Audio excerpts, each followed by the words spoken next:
question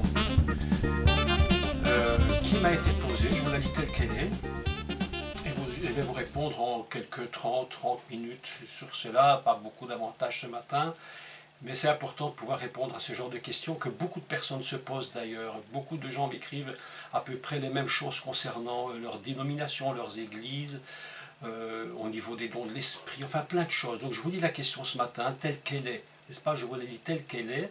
C'est un monsieur Paul qui écrit et je lui réponds donc ce matin, et puis à tous ceux qui sont intéressés par la réponse, mais spécifiquement pour lui j'écris. Donc je le lis telle qu'elle est.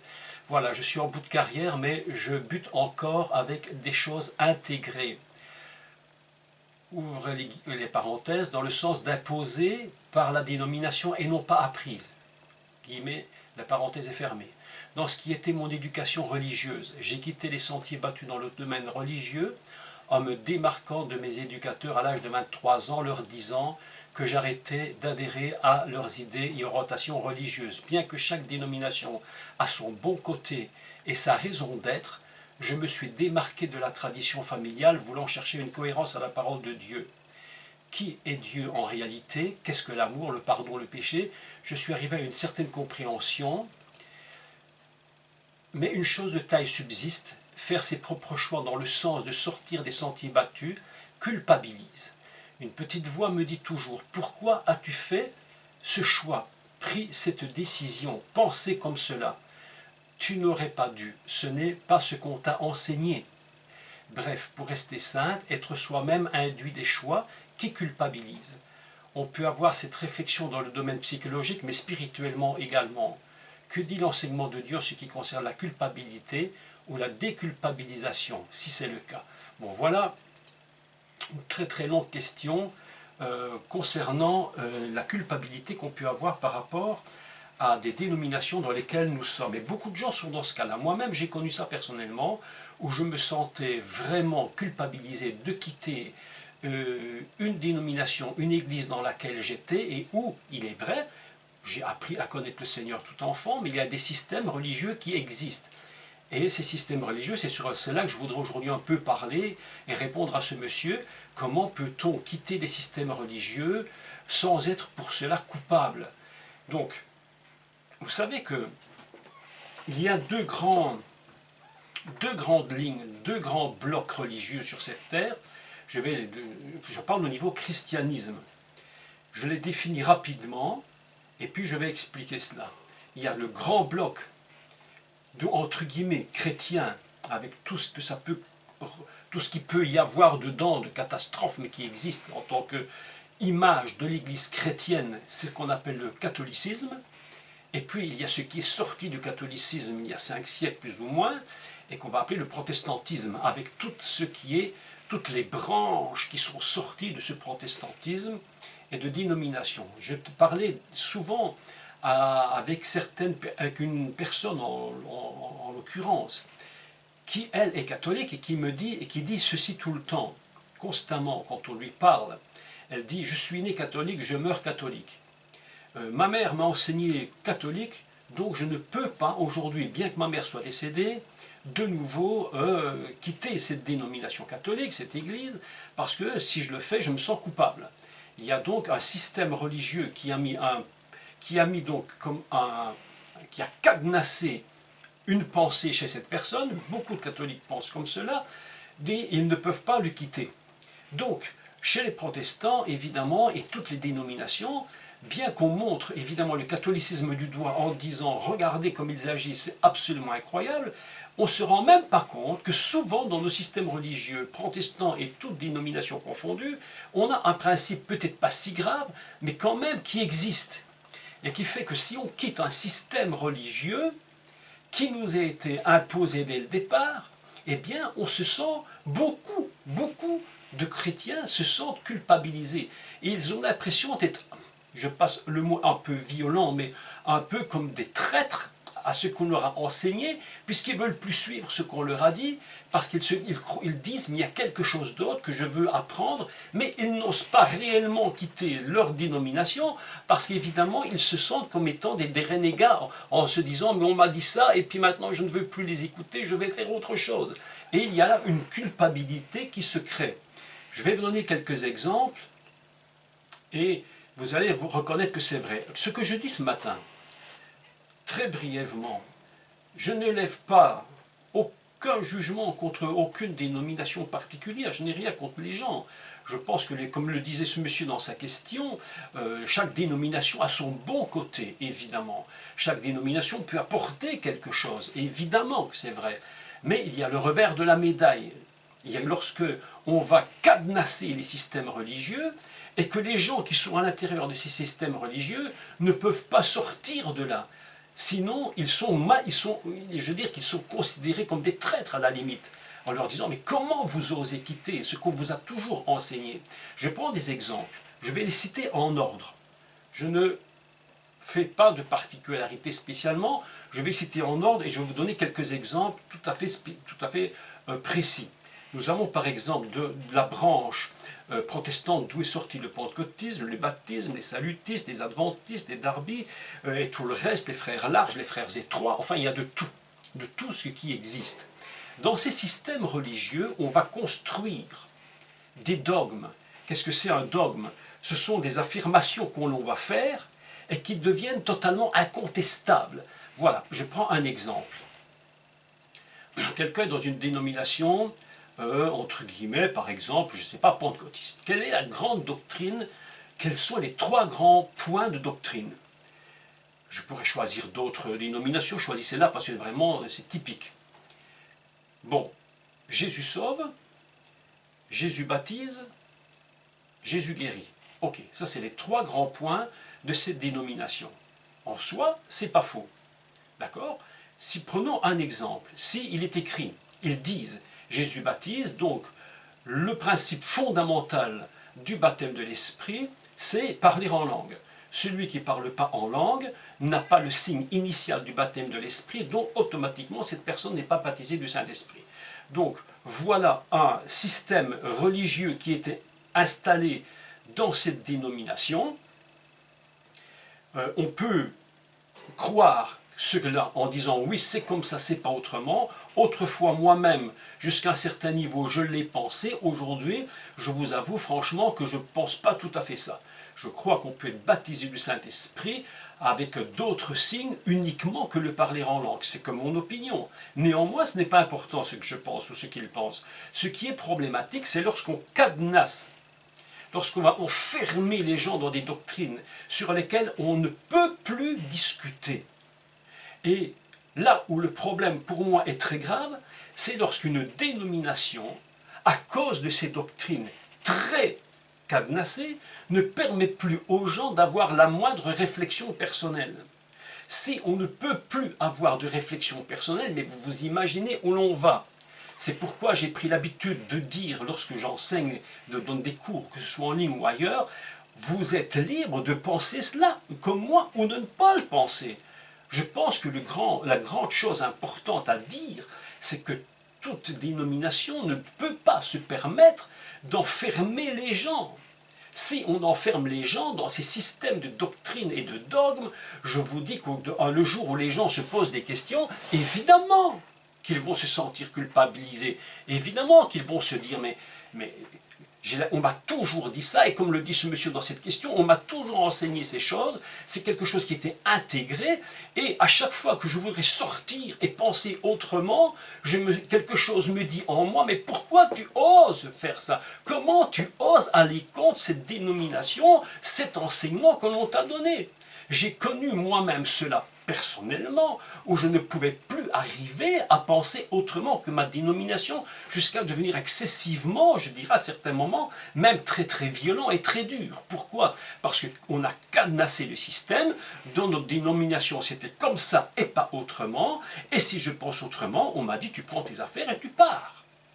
Donc vous imaginez la culpabilité que l'on peut créer à partir des dogmes que l'on construit dans nos églises. On est en train de mettre des gens dans des systèmes absolument dramatiques, où les gens n'ont plus le droit d'avoir la moindre idée que ce qu'on leur impose. Ça s'appelle véritablement des sectes. Lorsqu'une dénomination dit aux gens, voilà ce que nous pensons, mais encore que si vous voulez avoir une autre opinion, vous avez le droit de réfléchir, je dis, ok, on peut encore comprendre, mais lorsqu'on enferme les gens en leur disant c'est comme ça et pas autrement, je vous dis, ça devient véritablement des sectes. Alors autrefois, je ne le disais pas, je ne le pensais pas. Aujourd'hui, je suis beaucoup plus strict par rapport à ça. Je dis non, nous devons laisser aux gens le droit de penser eux-mêmes à certaines choses. Il y a un principe fondamental que je n'ai cessé de dire. Je ne le dirai jamais assez. Et vous savez que je l'ai dit tellement souvent. La seule chose sur laquelle nous devons strictement être tous d'un commun accord, c'est sur le Messie, sa nature et sa fonction. Sur cela, on ne peut pas discuter. La nature et la fonction du Messie. En ce qui concerne tout le reste, je vous assure qu'on ne peut pas enfermer les gens dans des systèmes. Donc ce monsieur me dit, à chaque fois que je voudrais sortir d'une pensée qu'on m'a inculquée depuis à la limite son enfance, peut-être probablement, il dit, mais quelque chose, mais non, tu ne peux pas, non, tu ne peux pas, je suis coupable.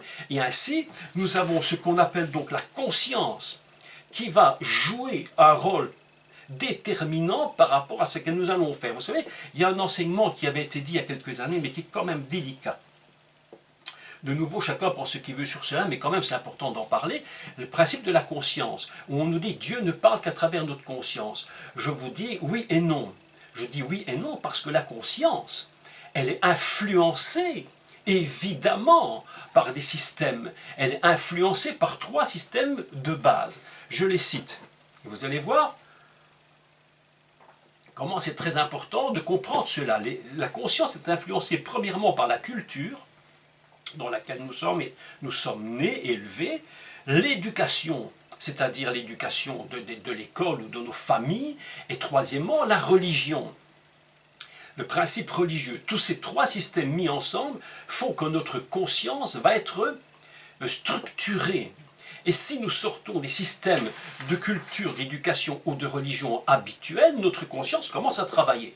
Et lorsque notre conscience commence à travailler, soit nous nous sentons en général coupables parce que nous allons contre ce qu'on nous a appris, et voilà le problème qui se pose dans une dénomination où on va mettre des principes stricts. On dit c'est comme ça que tu penses, et si tu penses autrement, c'est catastrophique. Donc évidemment, il ne faut pas s'étonner, je dis à ce monsieur, ne vous étonnez certainement pas, que lorsque vous avez envie de sortir d'une pensée traditionnelle de votre dénomination, que vous vous sentiez coupable. Mais beaucoup de gens croient même que c'est Dieu qui leur parle, alors qu'en fait ce n'est qu'une réaction de notre conscience, donc de notre personne, par rapport à une doctrine. Vous imaginez que quelqu'un à qui on enseigne toute sa vie, on va lui enseigner, je prends un exemple comme ça, qu'une dame dans l'église doit se voiler, doit mettre des robes jusqu'à ses pieds, ne peut pas prier, ne peut pas prêcher, ne peut rien faire dans l'église, on va lui dire ça toute sa vie. Vous imaginez que le jour où elle a envie de sortir de ce système, cette femme va être complètement culpabilisée. Pourquoi? Non pas parce que c'est Dieu, mais parce que c'est l'enseignement qui a été cadenassé autour de ce système. Donc le problème de beaucoup de chrétiens qui écrivent et me disent je suis dans une église, mais comment faire pour aller plus loin dans le raisonnement, pour comprendre qui est Dieu? Certains vous-même jusqu'à me poser la question, mais comment peut-on véritablement connaître Dieu si Dieu est lié dans nos dénominations par nos dogmes et nos doctrines? J'ai fait une conférence qui s'appelait lorsque les religions nous cachent la face de Dieu, et j'explique vraiment dans ces conférences comment le système religieux est capable de tenir les gens complètement liés. Vous imaginez bien que moi j'étais dans une dénomination, je l'ai quittée, et je suis allé dans une autre, j'ai passé un certain nombre d'années, puis de nouveau j'ai voulu évoluer, j'étais plus loin, je me sentais souvent coupable. Mais si je n'avais pas pris à un moment donné le taureau par les cornes, si je peux dire, en me disant « Bon, ça suffit Jacques, tu arrêtes maintenant », aujourd'hui, je ne pourrais même pas penser de la façon dont je pense, qui est une façon tout à fait nouvelle pour moi, enfin nouvelle depuis quelques années, la pensée la plus, je dirais, entre guillemets, rabbinique qui soit, hébraïque qui soit, en disant « Ah non, on ne m'a jamais dit ça, je ne peux pas rentrer dans ce système-là, parce que tout ça c'est des histoires de religion juive, et non, je suis obligé, et vous-même, je sais qu'à un moment donné dans votre vie, Si vous êtes rentré dans un système de pensée différent, c'est parce que vous avez dû travailler sur vous-même en vous disant « mais je ne peux pas continuer de me laisser enfermer par des systèmes de doctrine, de dénomination religieuse, c'est impossible. » Et même comme cela, je vous dis que, et comme nous le dit Daniel, je suis en train de lire ce que vous me dites en même temps, hein, que la liberté de penser, oui, ça se conquiert comme un territoire. On est obligé d'apprendre à conquérir notre propre territoire, notre propre pensée. Je ne suis pas contre, jamais contre. Quelqu'un me dit, monsieur, je ne suis pas d'accord avec vous sur cela. Des gens m'écrivent cela. Je dis, mais il n'y a pas de souci. Tout ce que je vous demande, c'est je ne vous demande pas d'être 100% d'accord avec moi, surtout. Tout ce que je vous demande, si vous n'êtes pas d'accord, ne me critiquez pas, ne m'insultez pas, ne soyez pas impoli avec moi, ne dites pas n'importe quoi. Mais votre liberté de penser est importante si nous voulons aller ailleurs, ne pas nous laisser enfermer et nous laisser surtout culpabiliser. La culpabilité, c'est quelque chose de terrible. La culpabilité, c'est comme s'il y avait un péché. Les chrétiens ont parfois l'impression que s'ils quittent leurs églises, ils commettent un péché. Mais c'est impensable. Comment peut-on faire de telles choses? Nous sommes obligés, vous êtes obligés de conquérir votre vie. Vous savez, il y a la fameuse chanson, dont les paroles ne sont pas toujours parfaitement exactes, mais enfin, la fameuse chanson dont le titre est Ma liberté de penser. J'ai le droit de penser. À la limite, même si vous pensez une erreur, c'est encore votre droit de le penser. Mais où je dis que nous devons être très prudents, c'est lorsque nos églises nous enferment et que les chrétiens, eux, n'arrivent même plus à grandir dans les choses de Dieu parce qu'ils sont limités, enfermés, complètement enfermés. Vous savez, c'est difficile de sortir d'un système de pensée. C'est pas facile du tout, du tout. On a tellement été imprégné dès le départ par l'éducation, par la religion, par tout ce qu'on peut nous apprendre. Et je sais que ceux qui nous l'ont appris étaient sincères, pas nécessairement des gens mauvais, mais tout ça nous a tellement imprégnés que c'est compliqué de sortir et de passer à autre chose et de dire je peux rentrer dans un autre système de pensée, je peux comprendre la Bible autrement, je peux décoder des textes autrement que ceux qu'on m'a appris, je peux quitter une telle doctrine. Moi par exemple, je vous dis, j'aurai l'opportunité de parler un jour, puisque les questions m'en sont posées au sujet du baptême de l'Esprit, je vous dirai mon opinion là-dessus, parce que j'ai évolué. Toute personne qui n'évolue pas, mais vous imaginez, mais toute personne qui ne grandit pas dans les choses de Dieu, parce qu'elle est complètement enfermée, mais c'est un drame. C'est pourquoi il ne faut pas s'étonner aujourd'hui que dans nos églises, il y a énormément de chrétiens immatures, parce qu'on ne leur permet même plus de penser eux-mêmes. Je ne dis pas que c'est le cas de tout le monde. Il y a des gens qui osent prendre leur courage de dire non, je veux comprendre autre chose. Mais beaucoup de gens sont immatures à cause de cela.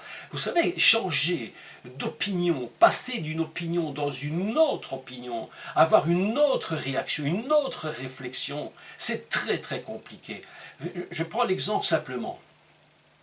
L'apôtre Pierre, dans le chapitre 10 du livre des Actes. Voilà un homme élevé dans un système donc judaïque, hébraïque, où les lois, tous ces règlements sont en fonction. Et ce brave apôtre Pierre, évidemment, lui, il n'avait jamais mangé d'animaux impurs, parce que c'était la loi. Et puis tout à coup, Dieu vient lui dire, écoute, il faut que tu changes. Il faut que tu changes d'opinion.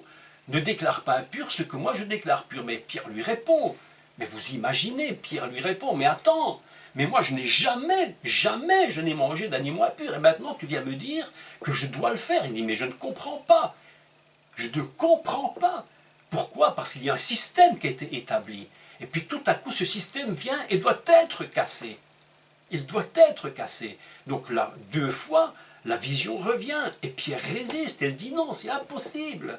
Je ne peux pas quitter ce système pour entrer dans un autre système. Par 3 fois, ça revient à nouveau. Vous savez que pour quitter un système, c'est très compliqué. Et lorsque l'apôtre Pierre va rentrer dans un nouveau système, vous imaginez ce qui se passe en lui-même. Et lorsque Pierre va aller vers les païens, puisque je reprends dans toute l'histoire, vous la connaissez aussi bien que moi, et toute l'Église va se retourner vers lui et va lui reprocher, mais comment as-tu osé faire autre chose que ce qu'on t'a toujours appris? Et pourtant, C'était Dieu qui lui disait.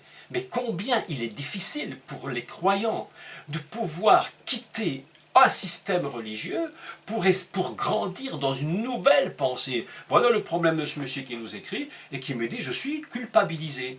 Quelque chose en moi me dit « Mais pourquoi tu as osé ?» Mais je dis « Tu as osé parce que tu as besoin de quitter ce système. Tu as besoin de passer à autre chose. Vous avez besoin.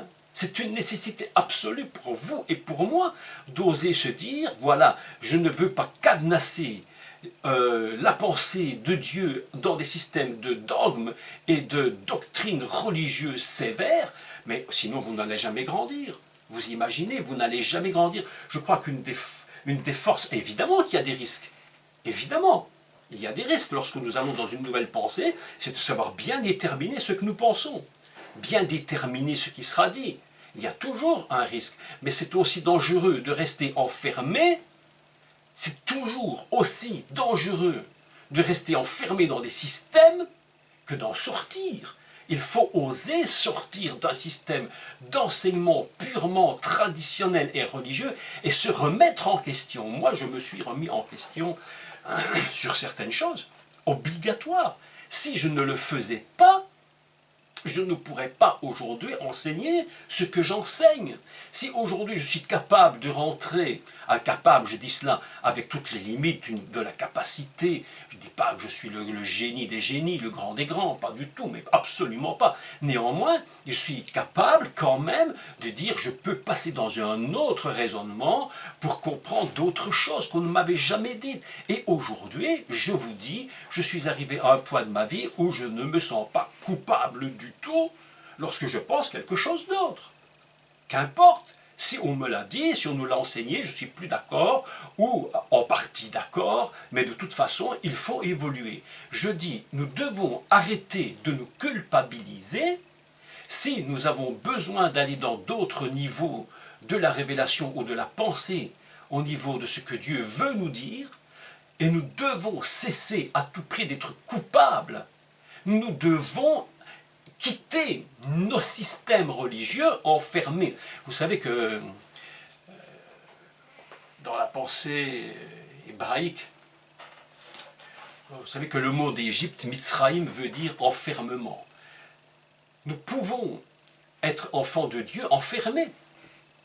Nous pouvons être véritablement prisonniers, comme en Égypte. Je vous lis là, littéralement en Égypte, enfermé.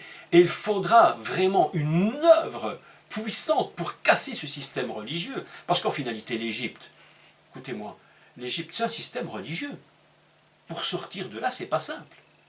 Il a fallu que Dieu donne 10 paroles puissantes pour pouvoir sortir ce peuple-là. Combien de fois Dieu veut-il que nous sortions de ces systèmes qu'on nous a imposés, afin que nous puissions commencer à comprendre qui est réellement Dieu. La question était intéressante parce que ce monsieur dit, mais qui est vraiment Dieu pour finir?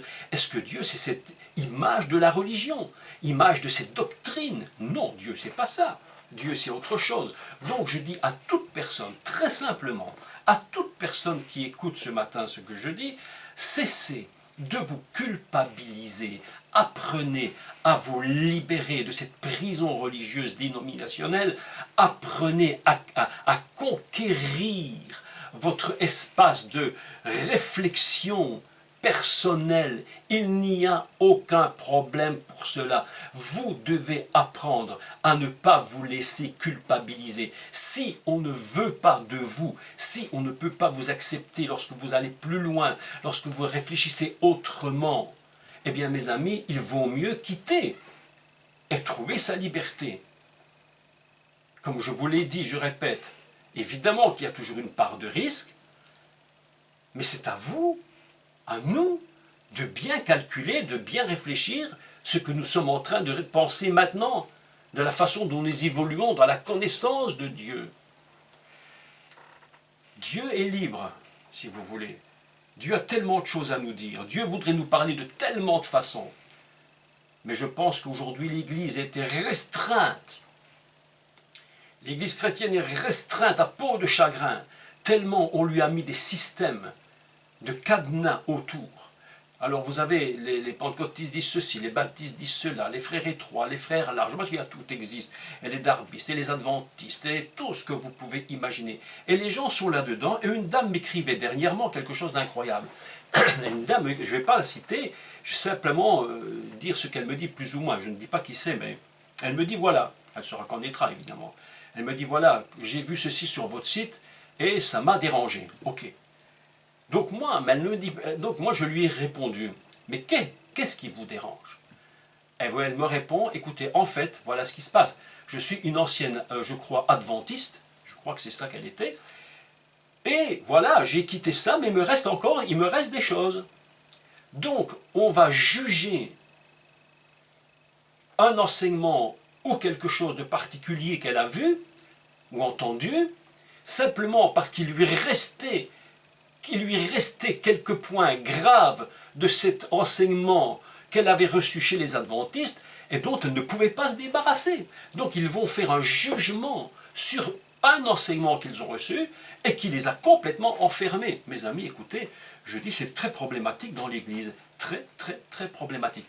Souvent j'ai remarqué que les pasteurs disent « Ah, nous faisons comme ça, parce qu'on veut protéger l'Église. » C'est bien de vouloir protéger l'Église, c'est bien. Mais faites attention, en voulant protéger l'Église, de ne pas la paralyser. Parce que les églises aujourd'hui sont paralysées. Je vois beaucoup de chrétiens qui auraient envie... Écoutez, je ne sais pas, écoutez, je vais être franc et direct. Tant pis si ça ne plaît pas, mais je vais être franc et direct. Les chrétiens, dans nos églises, ils ont soif. Je ne sais pas si vous allez être d'accord avec moi. Si vous êtes d'accord... Faites-moi petit chat, dites-moi oui ou dites-moi non, mais dites-moi. Les chrétiens ont soif d'autre chose, d'aller dans d'autres domaines, d'apprendre autre chose. Vous savez, la plupart de ceux qui ne veulent pas, vous savez qui ils sont. Ce sont les leaders. Eux ne veulent pas. Ils ont peur que les gens leur échappent. Parce qu'on a tellement mis des systèmes pour garder les gens qu'on a peur que les gens s'échappent de nos églises, de nos dénominations, de nos systèmes. Alors on dit on est là pour protéger, que le pasteur protège ses brebis, c'est bien, mais qui les empêche de grandir, c'est autre chose. Donc je dis clairement, et je ne serai pas très long ce matin, on a besoin aujourd'hui et définitivement besoin de trouver cette liberté sans culpabilité. Si tu as besoin de rentrer dans une autre dimension, qui est une dimension dans laquelle tu veux rentrer, de comprendre autre chose, c'est votre droit de réfléchir. C'est votre droit. Personne n'a le droit de ne vous empêcher de penser. C'est impossible. Toute dénomination, tout leader qui vous empêche de réfléchir, qui vous impose des lois avec une violence extrême. Vous savez, je ne supporte pas d'entendre certains orateurs avec une telle, je dirais, violence dans leurs propos.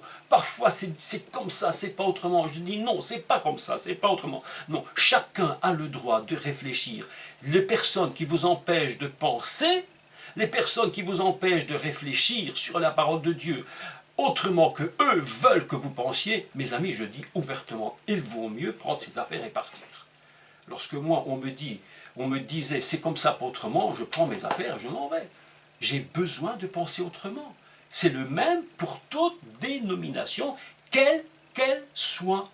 Liberté, ma liberté de réfléchir, ma liberté de prendre la parole et d'essayer de comprendre autre chose. Et si demain j'ai envie de croire que le baptême de l'esprit, que le signe initial du baptême de l'esprit, ce n'est pas nécessairement le parler en langue, ça peut être autre chose. C'est mon droit de le penser, c'est mon droit de le croire. Peut-être on dira, mais tu as tort, peut-être, mais c'est quand même mon droit de penser. Mes amis, je vais vous dire quelque chose. Il y a des gens, ils sont rentrés dans l'église, des gens qui n'étaient pas chrétiens sont donnés au Seigneur, sont rentrés dans l'église. Ils étaient plus libres avant de rentrer que quand ils sont rentrés. Parce que quand ils sont rentrés, ils sont devenus des prisonniers et des esclaves. Moi, je ne prêche pas l'esclavage. Je ne prêche pas l'esclavage religieux. Je dis non à l'esclavage religieux. Je n'en veux pas. Que toute personne qui me connaît un peu sait aujourd'hui que je suis très strict sur le principe du Messie, sa fonction et sa nature. Pour le reste, vous avez le droit de penser, vous avez le droit de ne pas être d'accord avec tout ce que je dis ou tout ce que j'enseigne. C'est votre force, c'est ma force, c'est ensemble nous réfléchissons. C'est tellement important. Ça ne veut pas dire pour cela que nous nous éloignons de Dieu. Ça veut dire qu'au minimum, nous avons le courage de prendre notre vie, de prendre nos réflexions en main, de prendre notre liberté. On dit que c'est à la liberté que Christ vous a franchi, et j'ai l'impression que c'est à l'esclavage que l'Église nous a liés. L'Église n'est pas faite pour nous lier. L'Église est faite pour nous libérer. Si l'Église est faite pour nous lier, à ne plus jamais nous laisser sortir, mes amis, je vous dis, mais c'est dramatique. Mais c'est dramatique. Vous imaginez dans quelle situation se trouvent beaucoup de chrétiens aujourd'hui. Donc, ce que je dis ce matin, ce n'est qu'une pure réflexion. Je ne fais pas de doctrine, je ne suis pas un homme qui fait des doctrines, moi je ne fais aucune doctrine. Je ne fais aucun dogme, ce n'est pas mon travail de faire ces choses-là. Ce n'est pas mon boulot, moi je ne suis pas un homme de doctrine et de dogme. J'essaie de comprendre librement ce que la Torah m'enseigne, ce qu'elle dit, et je l'exprime. Certains sont pour, certains sont contre, beaucoup sont pour, tant mieux.